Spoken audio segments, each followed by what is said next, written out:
जितने भी गार्जियन और बच्चों के वालिदैन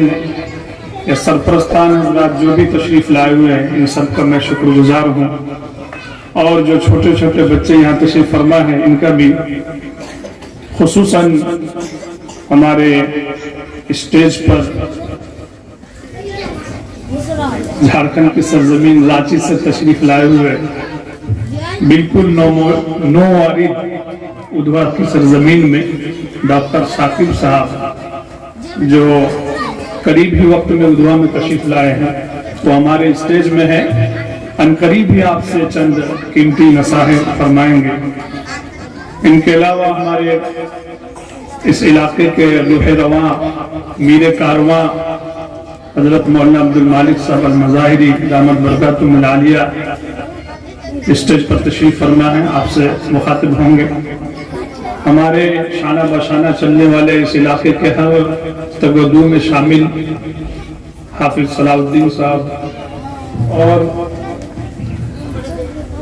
मंच पर है, नीचे हैं मौलाना जाहिद आलम साहब, तमाम लोगों का शुक्रिया। मैं 2-3 बातें, चूंकि आज का दिन 26 जनवरी के उन्वान से हम लोग मनाते हैं,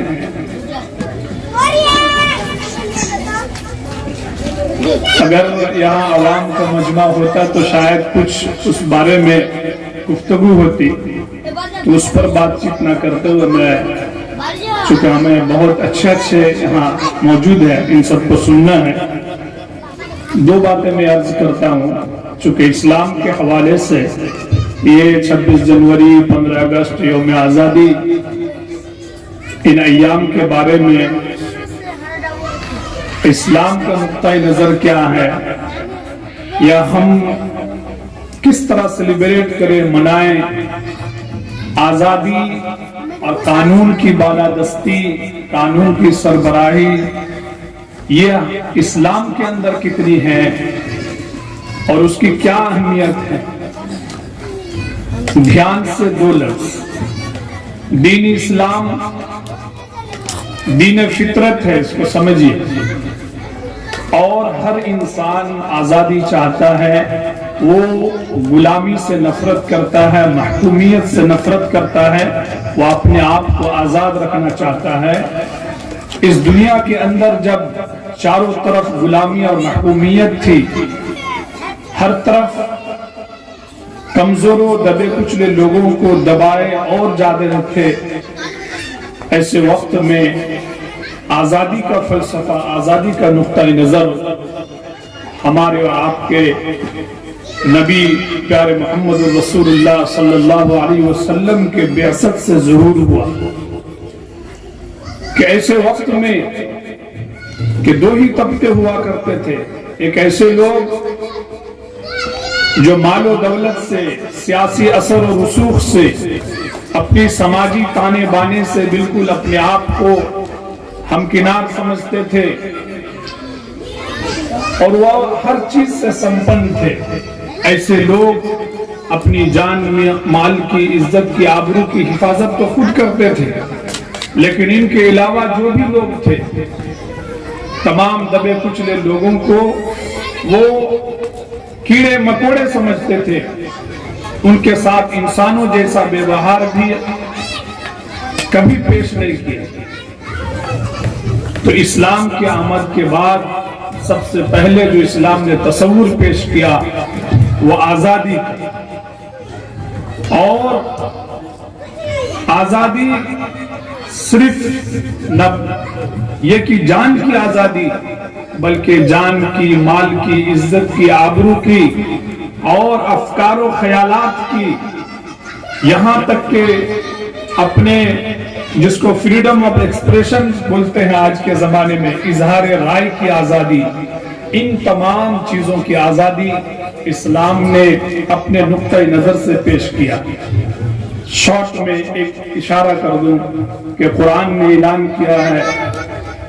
मन क़तल नफ्सन बिग़ैरि नफ्सिन औ फसादिन फिल अर्द फ़कअन्नमा क़तल अन्नास जमीआ, कि किसी की जान की कीमत कितनी है کہ اگر کسی نے کسی کو نردوش بلا جرم قتل کیا تو گویا کہ اس نے پوری انسانیت کو قتل کر دیا، اور اگر کسی نے کسی کی جان کو بچا لیا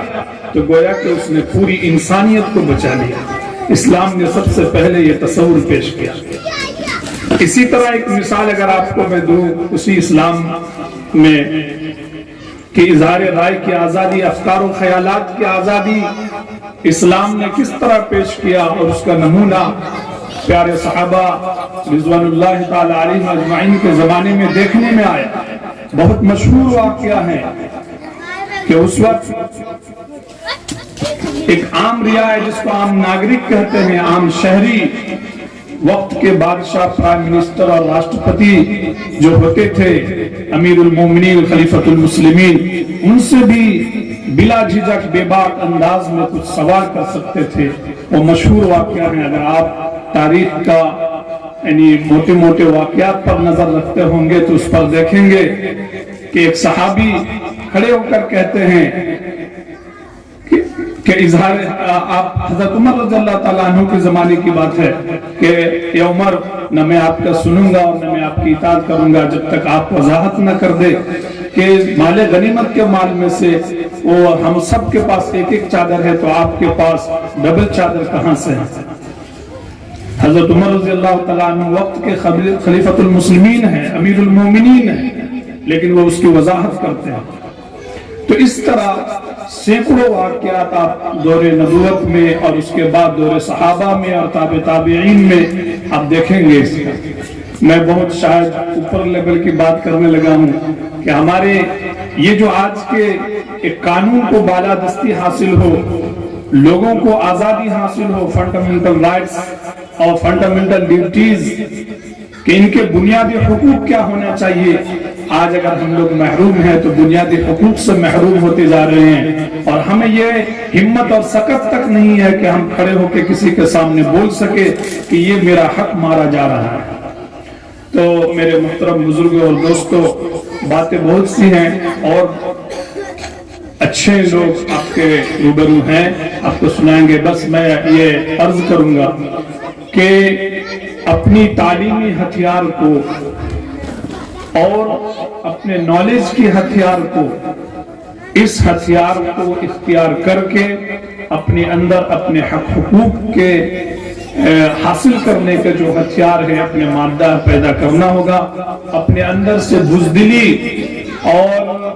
ایک ڈر جو پیدا ہو گیا ہے دلوں میں، اس ڈر کو نکال پھینکنا ہوگا، اپنی اولاد کو، اپنی نسلوں کو اور اپنے معاشرے کو اس قابل بنانا ہوگا کہ ہم اپنے حق ادھیکار کی لڑائی لڑ سکے اور اپنے حق ادھیکار کے لیے لوگوں کے سامنے ڈٹ کر اپنی بات رکھ سکے۔ میں انہی چند باتوں پر، انہی باتوں میں آپ تمام لوگوں کا دوبارہ شکریہ ادا کر کے اپنی جگہ لیتا ہوں۔ بہت بہت شکریہ۔ السلام علیکم ورحمۃ اللہ وبرکاتہ۔